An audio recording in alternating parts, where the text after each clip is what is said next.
Coucou everyone, and welcome to this episode of Matt Made. Today we're going to make one of my favorite dishes. We're going to make a quiche. Now in the USA, when you're typically making something, you don't know what to make, you put something together. Well, here in France, what they put together is what I'm going to make today, and that's a quiche. Quiche is one of my favorite things to eat, so come on over here and we'll look at some of the ingredients. First off, we have some pie crust. You can either make your own or just find some in your grocery store in the frozen section. We have 6 eggs here. I'll show you what to do with those later. We have some diced red peppers, some raw broccoli, some lardons, or you can also use bacon. We have some Dijon mustard, some cream, some cheese here. I've used emmentaler. You can either use cheddar or gruyere or Swiss. Salt and pepper. So come on over and join me and we'll start making it. So the first thing we're going to do is we're going to take your pie crust and obviously put it in some kind of pie tin, and you're going to blind bake it. What that means simply is putting it in the oven before any of the ingredients are in it so it browns up a little. So this is how I do it. So I just take some other kind of baking dish. I've chosen this old cake tin. I take a piece of parchment paper. I just throw it on top of there. Put that in there. And we're going to put it in the oven at about 350 degrees for about 10 minutes. So now, we're going to work on the most important part of the quiche. It's the base of the quiche. That would be the eggs. So what I've done is I've cracked 6 eggs into this bowl, and I'm going to throw some cream in there. Cream gives it a nice fluffiness, it gives it a nice creaminess, a good texture. I'm going to throw some cracked pepper in. Can't forget about a good amount of salt. And one of my secret ingredients, a spoonful of spicy Dijon mustard. So now we're going to whip these eggs into shape. That's a reference from Lately Won the Musical.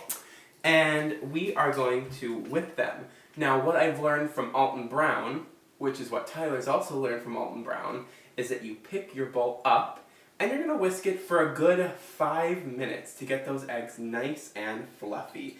And remember when you're whisking, it's not simply just a back and forth motion going vigorously with the eggs. You're lifting up and you're making those eggs nice and fluffy. So I'll see you back in 5 minutes when my arm is nice and tired from whisking.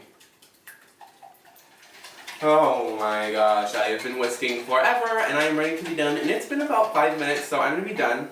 Set the eggs down, we'll save them for later, and come on over here, we're going to cook the broccoli. Now I said that the broccoli was raw, and that's because I am going to cook it and steam it just a little. But I have learned a new method of broccoli cooking for my quiche. Tyler taught it to me because his best friend and my now friend, Paula, taught it to him. So shout out to Paula this video. What's up, Paula? How's Virginia? Anyway, so we're going to cook this broccoli. I've taken the raw broccoli that I've cut off, about from 1 head of broccoli. We're going to throw it in the pan with the bacon fat that I used previously, and a little olive oil. Now if you have too much bacon fat, make sure to drain it off. I'm going to take some salt, put it on there. I'm going to take some pepper, I'm going to put it on there. I'm going to take my spoon, whoop, some falls out of the pan. I'm going to take my spoon, mix it up a little, and broccoli is naturally pretty watery, so it's going to release its moisture and steam it itself. So to help with that, I'm going to take a lid, put it on top, and let it sit for a few minutes. So the broccoli is just about done, and I just want to let you know that I put in a droplet of water to help the broccoli steam itself. So right now, I'm going to lift, and you're going to hear a great sizzle for my ASMR fans out there. This one's for you. Ready?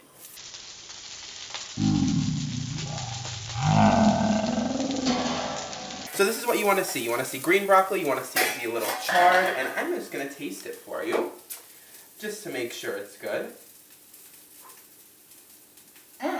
Good.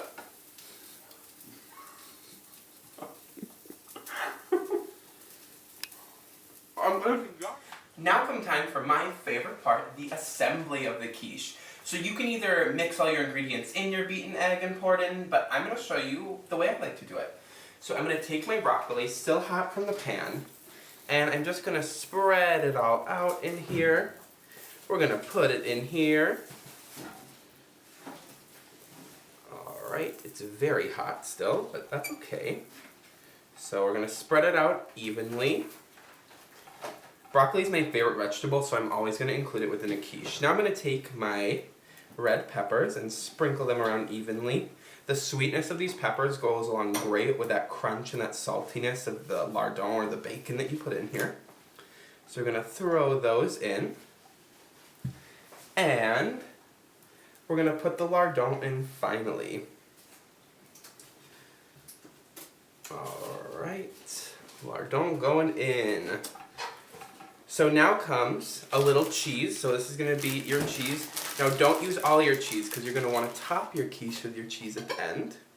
So we're going to do this. And finally, you're going to just pour the egg mixture right in, and it is going to spread its way all throughout your quiche. Then, you take the rest of your cheese, dump it into your hand, sprinkle it on top to create a nice cheesy crust. And then lastly, you're going to put it in your oven at about 350 degrees for about 20 to 25 minutes, and you are going to have a hot, delicious, and not too expensive to make. So, what I've done is I've taken it out of the oven, and here's our final product. It's nice and fluffy from all that beating of the egg. You can see all the vegetable that I put in, and I've taken a slice out for myself that I can eat for lunch. So here's my slice that I've taken out, and I'm going to go ahead and try it for you. Here we go. Let's hope there's no slurping sounds this time. That's so good. It's fluffy. You got that hint of the mustard, salty and sweet from the bacon and from those peppers. So if I were you, and if you didn't have a lot of money, I would definitely try this because it's so easy and you can throw in whatever you want. These are just my favorites, but make it however you want. So make sure to check out my other videos and to subscribe to my channel. Like, comment, and share with your friends if you want to show this video to the world just like I do. A toot!